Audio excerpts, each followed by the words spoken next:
Carlos Nelson with Cascade Sports, and tonight we're going to be talking some golf. Uh, I've got one of my closest friends on the planet on the show, Mr. James Watts. He's been working on a documentary on Black golfers, I believe, for almost 2 years. He'll enlighten you a little bit uh, more about that. But he's got an event coming up on June 14th, June 15th. I'm going to let him tell you a little more about that. Welcome to the show, Jim.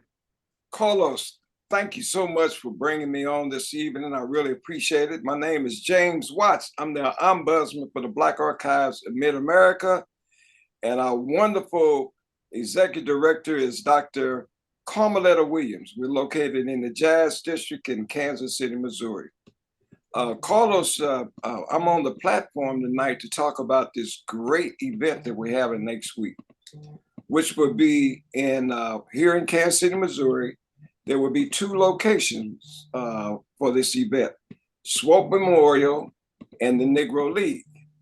The conversation at this event would be about the history of Black golfers, and I believe it's probably one of our more colorful pieces of history of America, because they were some of the first in a lot of different venues in our community.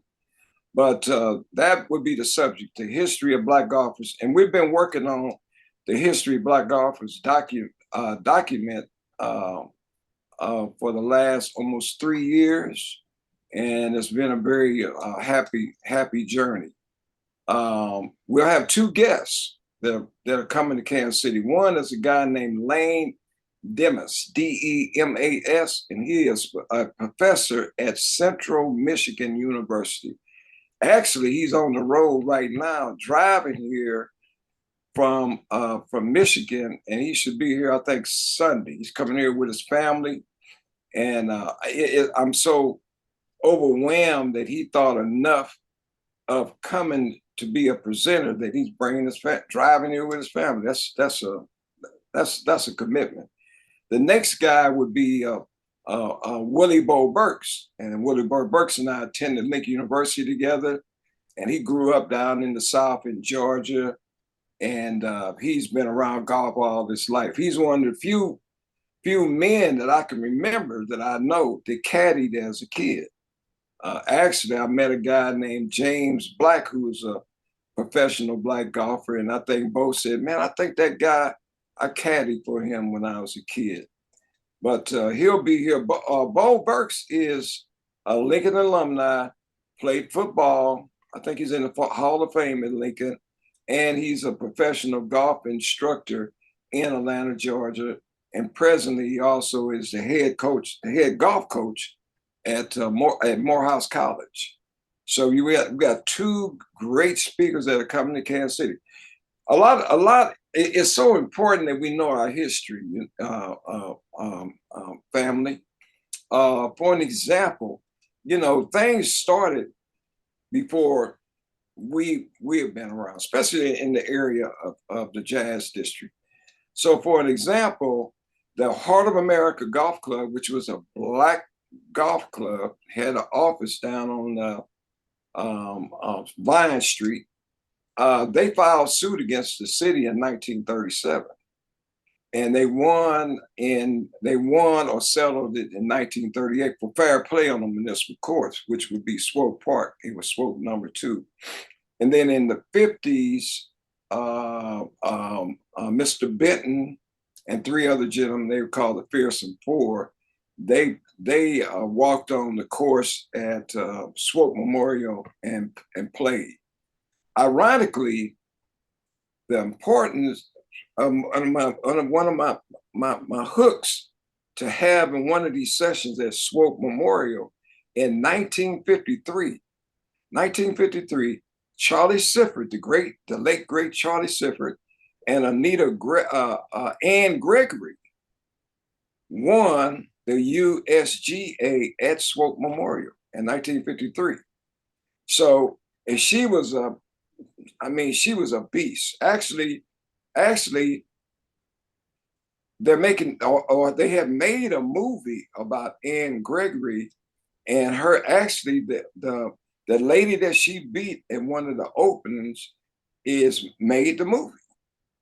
And he said that his mother never wanted to talk about losing to this African American lady, and he didn't find out about it until he was an adult. So he went on the road and made a movie about this. It's called, I think, Playing Through Anne Gregory. But Anne Gregory and Charlie Sifford, they won that tournament at Swope Memorial in 1953. And of course, Charlie is gone, Anne is gone. But those types of things, and that was before Brown versus Topeka. I just had a conversation.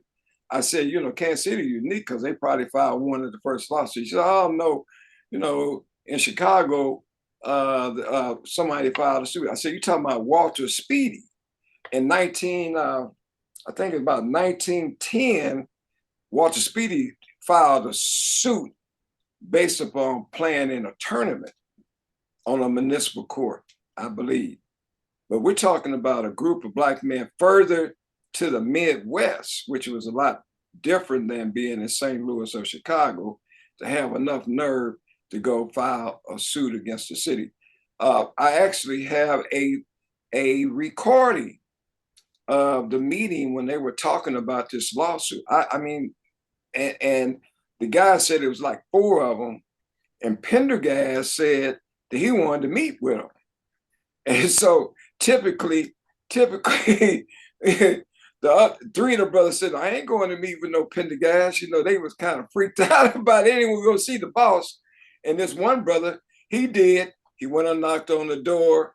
And of course, the maid came to the door and he announced who he was. And he sat down and had a casual conversation with Pendergast. And he said he just asked questions.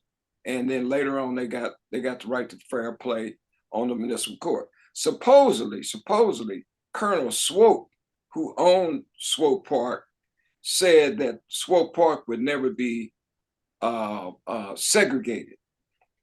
Of course, he allegedly got poisoned. They said, well, it's on Wikipedia. You can look it up.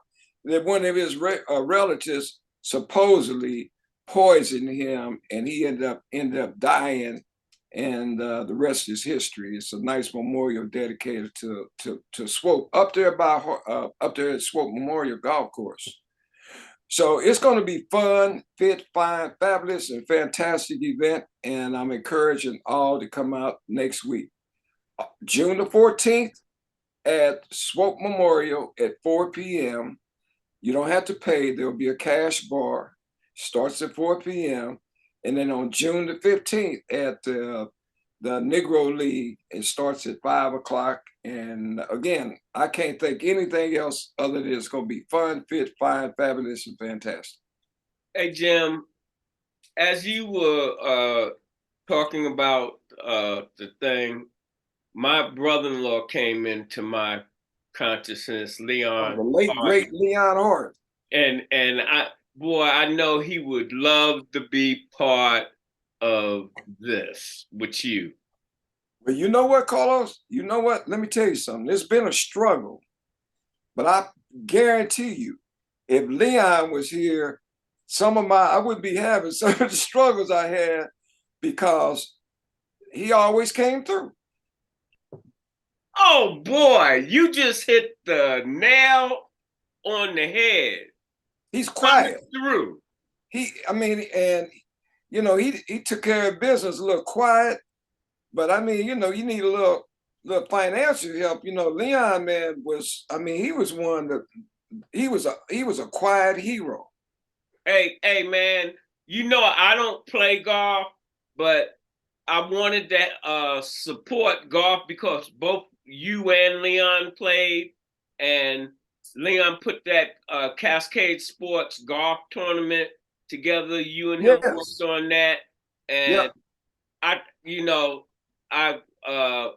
that's my involvement. But moving on, what I'd like you to just run off a couple of black golfers' names like Jim Thorpe and some of the people that Jim Thorpe, Jim Dent, Calvin Pete. Let me say this to you. I don't believe that Calvin Pete has gotten his just due. I mean, you're talking about, listen to this. You're talking about a guy who fell out of a tree and had a deformed arm, learned how much money you can make playing golf, taught himself about how to play golf, and I think he won like 10 or 11 major deals. And I think he still holds the record for being the most accurate in the fairway. Somebody told me the other day, Carlos, that he only lost one ball in the rough. You know, when me at 71, when I was young in college and young adult, Calvin Pete and Jim Thorpe were representing the black community on the golf course. Absolutely. Of course, here in Kansas City, we had Mr. Smith, Fred Smith, Ellison's dad. Yeah, his dad. I mean, it's so many. Charlie Sifford, man.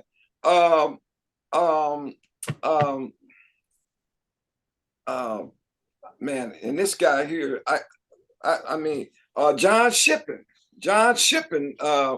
I mean, he won the first major tournament at 16, a U.S. Open. He was the first American to play in the U.S. Open in 1896. 1896.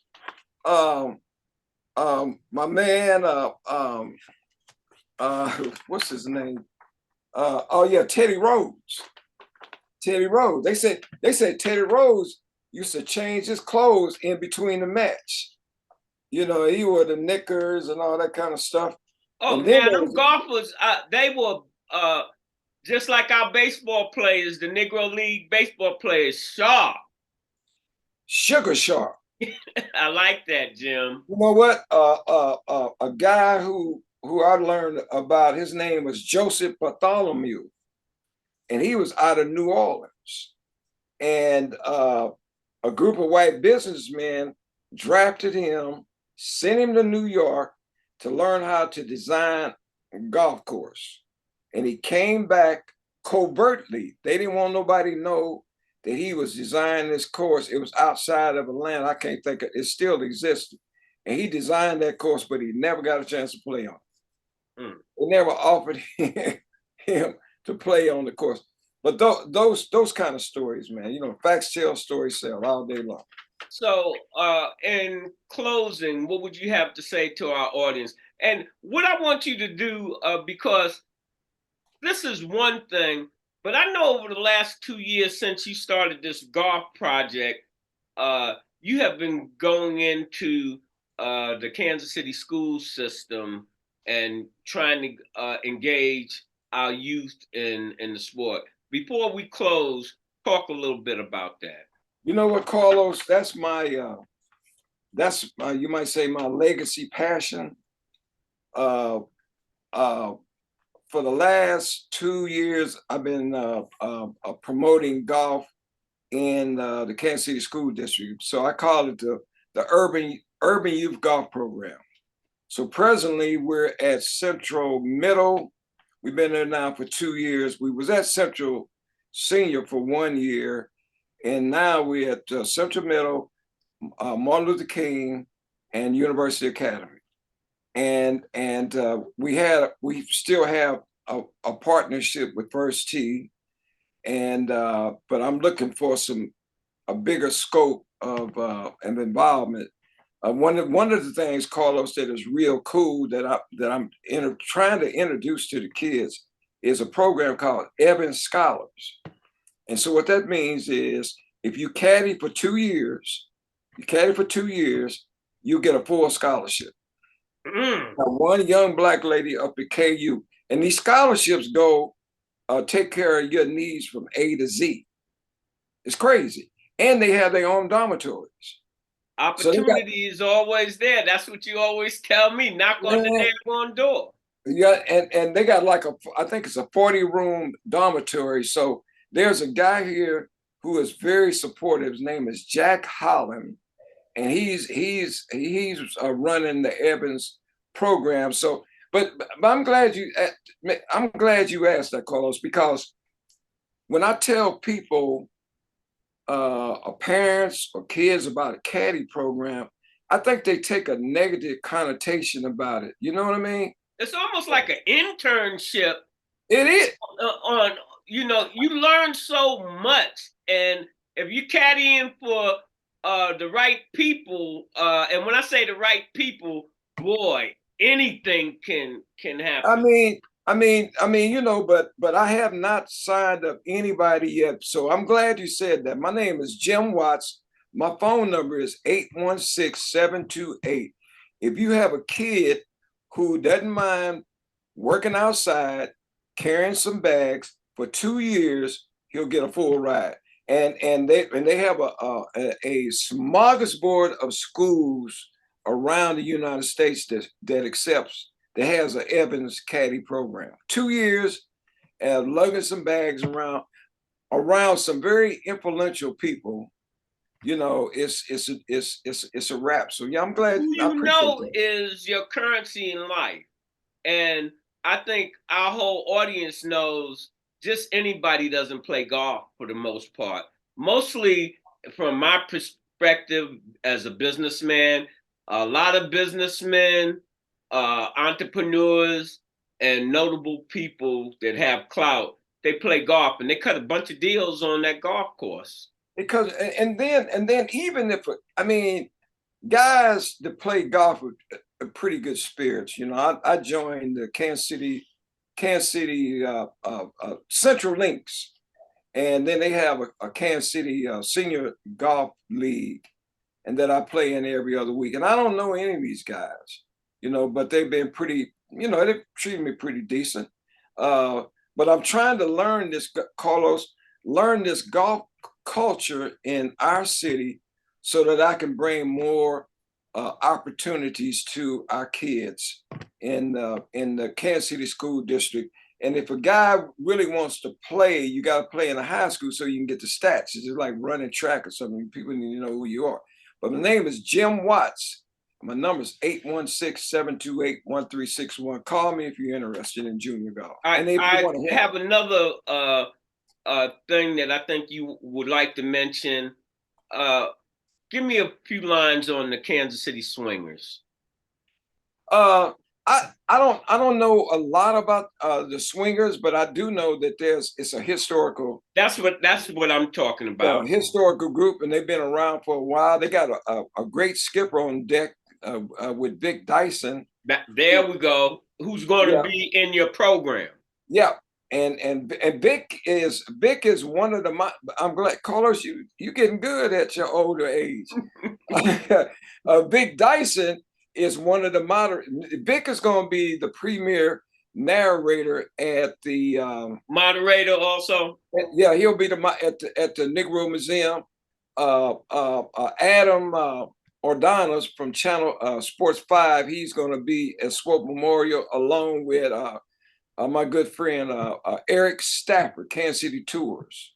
Oh yeah, Eric does a wonderful job on supporting the legacy of 18th and Vine, and really Black Kansas City in general. Yeah, he's very knowledgeable. Yeah, I'm glad that he's a part of this. Yeah, Eric will be there, and like I said, we're gonna have a good show for you. We'll have a good show and a lot of great information, and I'm just encouraging. If a lady called me who is not even a golfer, and she's coming, and because it's a history lesson, Before we close out, this is the last thing I want you to comment on. Yes, sir. Give them an email address or what have you. All of these things that Mr. Watts is talking about, of course, ching, ching, ching, and this documentary that he's doing, ching, ching, ching, and working in general with the Black Archives nonprofit. If you're interested in helping financially further these goals, give them how they can contact you and how they can donate. Okay, I'll give you two deals. My email address is jameswatts@blackarchives.org. And you can look at our website, www.blackarchives.org. Again, jameswatts@blackarchives.org. I really appreciate that. Carlos, you're getting pretty good at what you do. Yeah, so I'm not going to steal your closing on this show. So you go ahead and close out. You normally close out, and then I can go ahead and do my thing. You want me to close out? Yeah. Yeah, it's been a plum pleasing pleasure and a privilege to be with you today.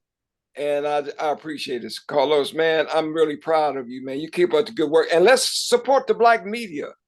We got the Kansas City Call, we got the Kansas City Globe, and we got Cascade Media. And if we don't support them, nobody else will. And all three of them have great information, and they're wonderful and beautiful. Let's not leave out the Post. Oh, yeah, and the Post, yeah, the Post. And we have to understand, just like this Black documentary, we need to be able to receive information that is not edited per se, and that we're creating, not somebody else telling our story coming out of our mouths. And so, Right. as I always close, when you invest in your community, you're really just investing in yourself. Good night. This is brought to you by Black Archives of Mid-America, located at 1722 East 17th Terrace,